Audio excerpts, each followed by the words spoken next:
Au nom du Père et du Fils et du Saint-Esprit. Amen. Paix bien, chers frères et sœurs en Christ et en humanité. Paix bien dans vos cœurs, paix bien dans vos familles. Bienvenue à notre temps, lève-toi, partons d'ici.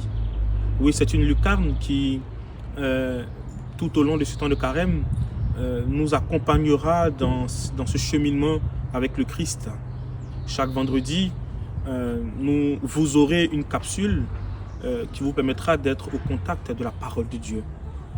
Frères et sœurs, nous sommes au deuxième vendredi du temps de carême et aujourd'hui nous allons méditer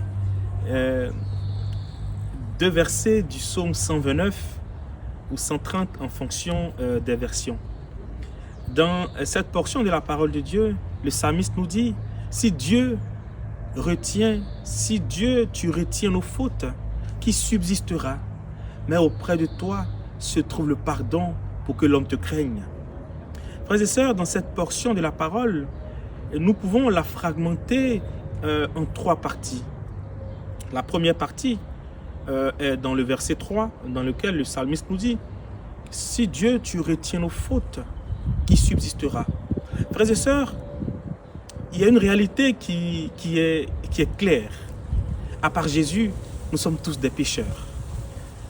Genèse chapitre 3, Adam et Ève désobéissent à Dieu. Et par leur désobéissance, le péché est entré dans le monde. Frères et sœurs, nous sommes pécheurs. Nous péchons à longueur de journée.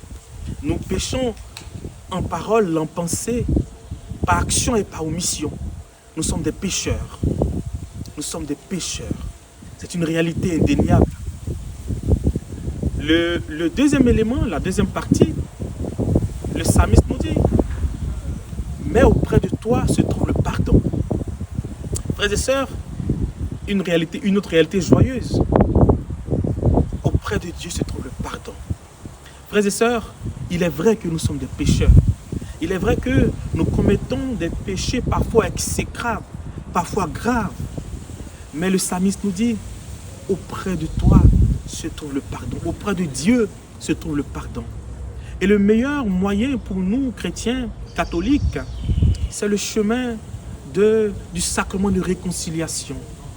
Frères et sœurs, un peu comme l'épisode du fils prodige, pendant que l'enfant demande la part de l'héritage qui lui revient à son père, il part dilapider, son père est toujours là à l'attendre.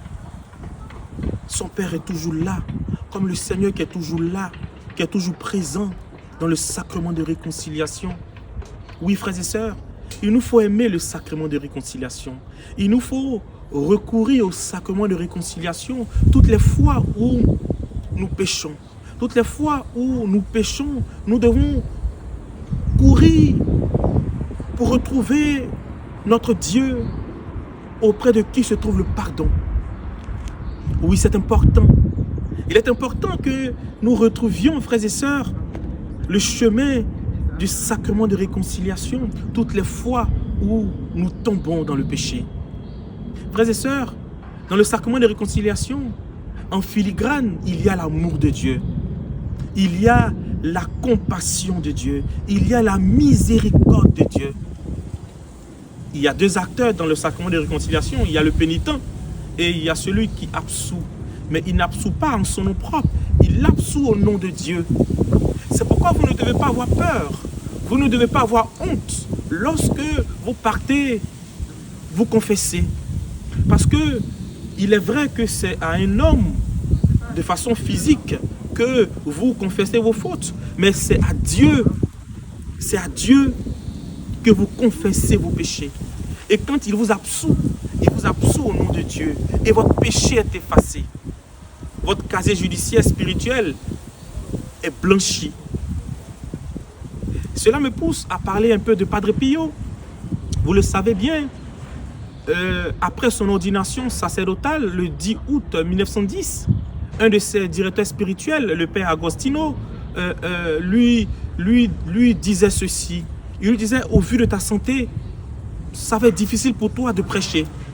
Alors, concentre-toi davantage sur le sacrement de réconciliation et sur l'Eucharistie. Frères et sœurs, nous avons vu la suite. Padre Pio était un amoureux du sacrement de réconciliation. Il poussait les gens, il conduisait les gens vers la véritable conversion au moyen du sacrement de réconciliation. On nous dit qu'il confessait entre 12 heures et 15 heures par jour, frères et sœurs. Des gens de partout le monde se dirigeaient à San Giovanni Rotondo pour suivre la messe avec lui, mais aussi pour se confesser. Et c'est d'ailleurs à une des confessions avec le pape Saint Jean-Paul II que juste après la confession, Saint Padre Pio lui disait « Tu vas être pape, mais je vois du sang sur ta soutane. » Et on connaît la suite avec l'attentat et tout. Frères et sœurs, il est important pour nous de recourir au sacrement de réconciliation. Tout au long de ce temps de carême, nous devons, après avoir péché, nous devons nous diriger tout droit vers le sacrement de réconciliation où Dieu nous attend pour nous pardonner. Comme le psalmiste nous le dit, auprès de lui se trouve le pardon. La troisième partie, pour terminer, pour que l'homme te craigne. Donc, auprès de toi se trouve le pardon pour que l'homme te craigne. Frères et sœurs, nous devons craindre Dieu. La crainte n'est pas la peur. Nous ne devons pas avoir une peur de Dieu. Nous devons craindre Dieu. La crainte, ce sentiment, ce profond respect que nous avons d'une chose ou d'une personne, eh bien, c'est cela. Nous devons craindre Dieu. Nous devons craindre Dieu. Nous devons craindre nous devons craindre ses préceptes. Nous devons craindre Dieu, frères et sœurs. Nous devons craindre Dieu. Et dans la crainte aussi nous conduit dans l'amour de Dieu. Nous devons craindre Dieu, car en craignant Dieu, il nous sera difficile de pécher. En craignant Dieu, il nous sera difficile de faire des choses qui vont à l'encontre de ses préceptes, à l'encontre de ses commandements. C'est sur ces trois éléments, frères et sœurs, que je vais vous souhaiter un très bon vendredi.